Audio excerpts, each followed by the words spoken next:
dañuy daal di ñëw rek jëli suñu rubrique actualité.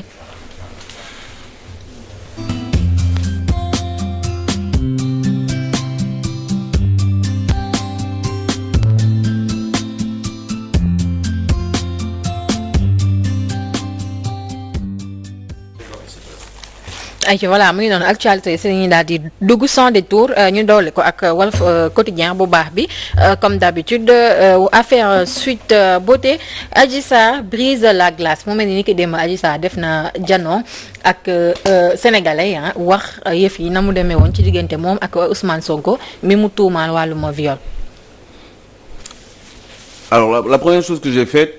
mooy dama doon seet comment est-ce que cela a pu être justement organisé.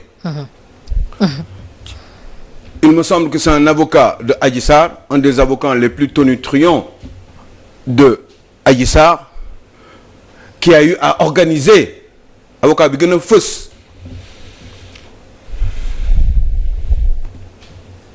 gën a contre Ousmane Sonko moo organisé loolu il me semble. xale bi nee na ce que j'ai retenu nee na Ousmane Sonko violé na ma Ousmane Sonko menacé na ma. Ousmane Sonko yenn wax yi sax amaana kersa warul mën a may nga koy wax. Effectivement ci lu ñaaw loo xam ne nee na Ousmane Sonko def na ko nee na en dernier ressort Ousmane Sonko ëmbal na ko. C'est quand même curieux parce que nee na ëmbal boobu mu ko ëmbal sax waxoon na ko sa patronne Ndeye Khady Ndiaye ba mu ne ko mu yàq ko. Oui, c'est grave et les Sénégalais doivent savoir parce qu'il s'agit d'un monsieur certes né en 1974 mais quand même reconnu par un bon tiers de l'électorat sénégalais. Troisième aux élections présidentielles am ay ambition pour réewam am ay nit yu am valeur nekk ci kuréelam boobee tudd Pastef pour lan pour ëllëg xalaat ni war nañu liggéeyal seen réew pour réew bi am ngëneel ay sénégalais yaakaar ci ñoom te waruñu am déception par rapport à ce que elle vient de dire la Adji Sarr.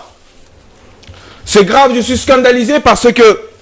quand j'entends certaines choses surtout quand elle dit que ni bi muy wax ni jabar ji wax na patron na mi ni dafa bëgg de Ousmane Sonko daf ko ëmbal et que moom il faut absolument ndaw si daf ko proposer ne ko il faut que nga yàq biir bi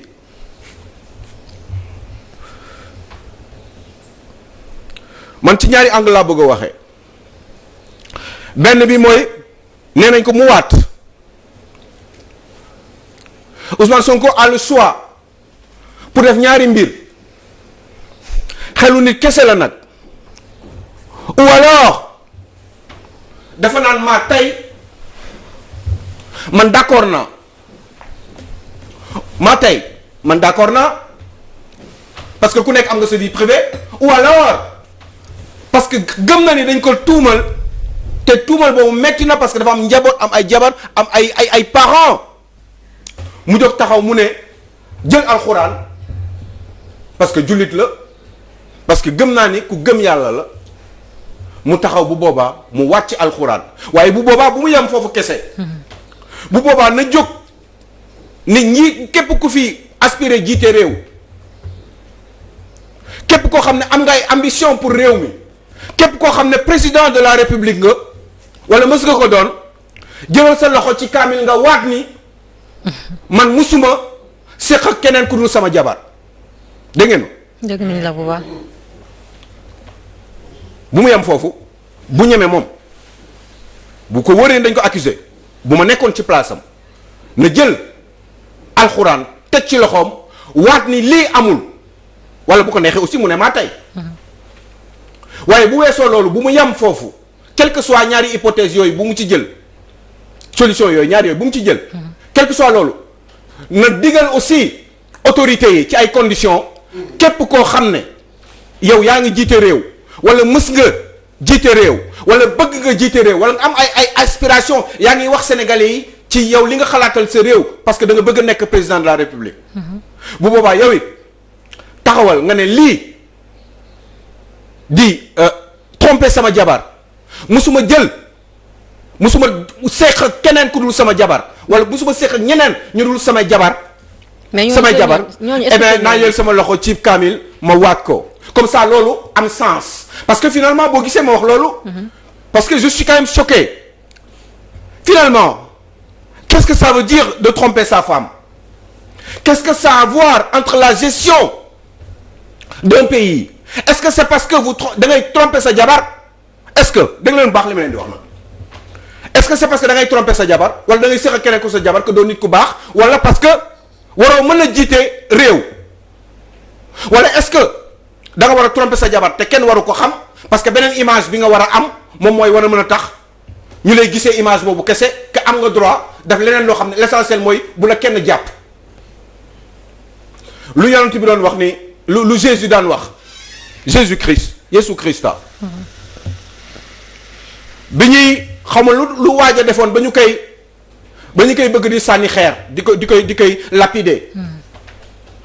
mu ne leen xaw ma histoire bi nu mu demetee sama benn kilifa moom ma ko doon nettali mu ne leen képp koo xam ne li mu def musoo ko def jëlal xeer nga sànni ko kenn musu koo sànni xeer parce que ku nekk sa doju xeer yaa ngi ko téye parce que xam nga li ñu laaj ndax yow concerné la wala déet donc à la limite ci gàttal je dis que c'est une honte Fatouka il faudrait qu'à un moment donné qu'on arrête parce que lii ce n'est pas un problème pour que waa ji mu mën a jiite réew wala mu bañ a mën a jiite réew parce que am na ñoo xam ne nee naa leen fii ci njëlbeen am na ñoo xam ne li ñu def ci réew mi buñ leen ko waxoon Sénégal mu tas kon il faut arrêter d'humilier les gens parce que képp ku fi def yàlla rek mooy Karim parce que xam nga lu tax parce que dafay gis te du wax te du toroxal du wane te pourtant ku si nekk ku si toog croiser sa bras jàpp sa ñàmbur yéen ñii di may seetaan doon ay góor taxaw ci sa seetu yow kese ci sa xel ak yàlla bu la neexee nga fay lampe douce bi nga xalaat ndax yow mus nga seex ak keneen ku dul sa jabar góor yi laay wax nag waxuma jigéen parce que Ousmane Sonko moo ñeente sa tey musoo seex ak keneen ku sa jabar nga toog nga taalaat lampe bi nga génn nga tëj douche bi nga dem sa yoon sol sa yére dem sa yoon yaa xam ban xalaat nga am sa bopp ak nan nga génnee nan nga soloog nan nga demee yow yaa bàyyi li ngay bàyyi sa xel ba pare mais bu dee loolu Aliou Sow nga baal ma ci dagg bi bu dee loolu kon est-ce que jar na coow li yëpp li am jamono jii nii yëpp taal beex nit ñi di si faatu yooyu noonu parce que c'est vrai que am na ñoo xam ne dañoo maar peut-être si gestion président Macky Sall mais l'élément déclencheur mooy problème bi nii entre Sonko ak Adji Sarr bu dee constat bi nga def ni jàngat bi nga ñu won léegi nii ndax jar na lii nii yëpp kon jaru ko xam lu tax jaru ko d'abord pour une raison boo xam ne man dama ko xam te dama leen koy jébbal yow Adji Sarr xam nga ni Ousmane Sonko violé wu la yow Adji Sarr sa axulaay taala yow xam nga ni Ousmane Sonko violé wu la xam nga lu tax ma ne Ousmane Sonko violé wu la parce que yow ci sa bopp yow Adji Sarr toog nga ne Ousmane Sonko violé wu ma yow li nga wax ni Adji Sarr ce n'est pas la première fois nga koy wax yow jàkkaarloo bi nga def ni tey jii ni ak ay nit bii mooy ñaareel bi première bi nga jàkkaarloo war ak ñoom nee nga leen Ousmane Sonko musuma ëmbal ëmbuma enceinte ma waaye bi ma waxee déglu leen bu wax li ma leen di wax bi ma waxee sama patron ni dama ëmb ba sama patron ne ma pour ma dem yàq biir bi c'est parce que dama ko wax rek parce que dama bëggoon sama patron bàyyi ma dem parce que dama waroon bàyyi moo tax ma waxoon loolu sama patron yow loolu wax nga ko ci interview bu njëkk boo def avant bii nga def nii talaata la woon non du man du ma waxantu talaata la woon li coow gi bari yow samedi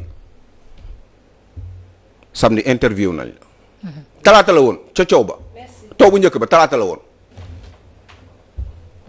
samedi ba coow ga jib na yow ci sa bopp yow nee nga ëmbuloo da nga doon wax loolu sa patron bi parce que tout simplement dafa am loo bëgg mooy da nga bëggoon mu bàyyi la nga dem parce que da nga bëggoon bàyyi waaye ëmbuloo dara jotu la waaye nag ci wàllum coro diggante góor ak jigéen ku ci nekk na nga bàyyi sa bopp ak yàlla ndax xam nga lu tax moo taxoon ma wax leen loolu ma leen wax noonu sa njëlbeen ca waxtaan bi pour que ku ci nekk ci Sénégal léegi bu dee loolu lañu bëgg ku ci nekk bala ngaa jiite réew nga jël sa loxo ci kaamil nga waat billaay sa mandat du yegg da nga lakk wala da nga torox. ay ca ñëwal rapidement pour ñu mën a jaar beneen interview bu Adji Sarr defoon te génnul. effectivement. loolu nga bëgg a insinuer. li ma koy leer. information yu leer. talaata lay wax ni talaata la woon. léegi boobu sax coow yaa ngi ni fàttaliku benn talaata la génnoon. ca samedi ba Adji Sarr def na interview. interview boo xam ne dañoo fulite woon kanam gi. toogaay boobu. toogaay boobu kenn violé wu la Adji. il faut arrêter quoi. il faut arrêter ce. li def c'est moche Thioro. man li ma metti rek mooy que. dinañ fi violé ti nit te nit ki dootul am sañ-sañu génn wax. Thioro commencé man seetlu bu baax. commencé na. dinañ fi violé ti nit ki du génn wax parce que néewal nañu jëf ji. te it dafa garaaw torop wàllum taat waxi taat. di taal réew waxi taat chaque jour pendant 1 mois ñu ne ci waxi taat di ci wax te fi ñu ñëwaatee Aliou Sow mooy que mbir yi seddoon na fan yi parce que ku ci ne sa xol giifoon na ci mbir mi ba ñëpp toog noppi sunu mag mu baax mi sunu kilifa gii di sëñ Mountakha Mbacké ñu koy ñaanal mu yàgg fi te ba mu génnee wax defe naa lépp gënoon na mën a sedd ndax ndàmpaay li mu joxe rek amaana sax xaalis du lii mais symbole la. am na loo xam ne def na ko ba mu xaw a sax neex ci xolu askan bi yaakaar naa ne ku bëggoon jàmm di nga bàyyi mu sedd. mais man li ma gën a jaaxal mooy man bi ma gisee démb ñu ne day wax je t'assure fi ma toogoon dama ne day wax pour jéggalu askan wi waaye tam wax pour gën a apaiser. mais bi mu waxee man damaa tiit ruus ba damaa fay fi ma doon seetaanee dem sama néeg tëdd parce que jaaxle. ak man xale yi nga xam ne ñu ngi leen doon gis ñu doon def ay vidéo fan yi kenn est-ce que sóor nañ leen ñu doon def ay vidéo di wax ci waxi viol gis nañ fi xale boo xam ne nii semaine bee passé papaam dafa génn ñëw ba ci Jamra sax mujj cee dugg xale bi di wax ay waxi viol di décrire li Adji Sarr wax te boo Adji Sarr waxagul de mu mel ne xale bi dafa fekke woon li Adji Sarr wax da ko wax ak moom xale bu ndaw xale bu amagul 10 ans di expliquer waxi viol ak nan niñ ko waxee di ko laaj ndax yow dañ laa violé xale boo xam ne warugul xam sa waxi taar nan sóoraale yooyu tam d'accord ayca ñu daal di jàll rapidement Aliou Sow 4 minutes je pense moo ñu dese ou 5 ci li nga xamante moo di le mandat ñu wax ci leneen loo xamante cette fois-ci c'est pas Sonko ak Adji Sarr alors y a 2 informations yoo xamante ne war nañ ci mën a wax mais bala ñuy tàmbalee ci bu lay ne ñu wax ci li nga xamante mooy am fële ca Jidda Caaroy Kaw wala ñu wax ci Malick Gakou. Je suis scandalisé par ce qui se passe à Jidda Caaroy Kaw. D'accord donc kon moo nekk à la une de le mandat insalubrité à Jidda Caaroy Kaw défécation à l'air libre. Eh ben bu dee xam ngeen Sénégal fan mooy Jidda Caaroy Kaw. falaa daa nekk sama ndong. ma faa xam. ndeysaan xoolal dama bëgg ngeen xam ni foofu ku bëgg a dem ginnaaw kër ku bëgg a dem cabinet eh bien amoo foo koy defee ca mbedd ba nga koy defee fii Caaroy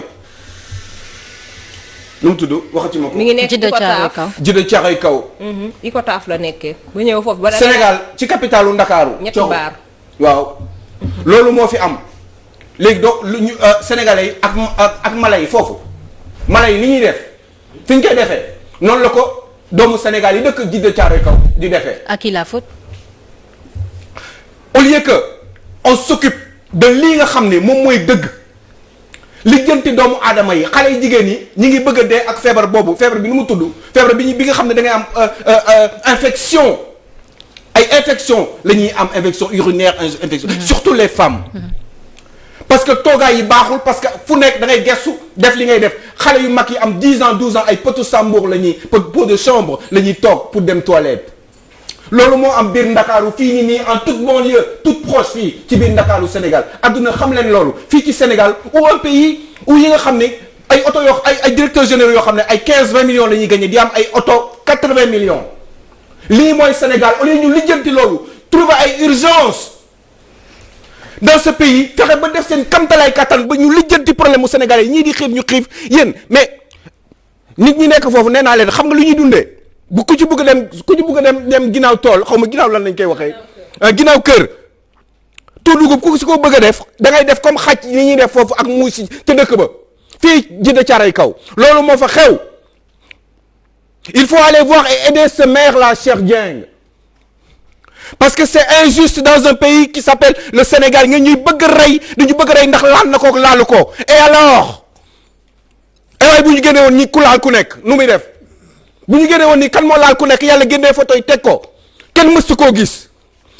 dama ne kaw loolu mënul lu nekk dama ne nañu lijjanti problème mu Djiddah Thiaroye Kaw bi boo gisee ma ñu def ci tey en priorité c'est parce que c'est pour que bañ a waxati waxu Ousmane Sonko machin di ñu bëgg rey ak seen yooyu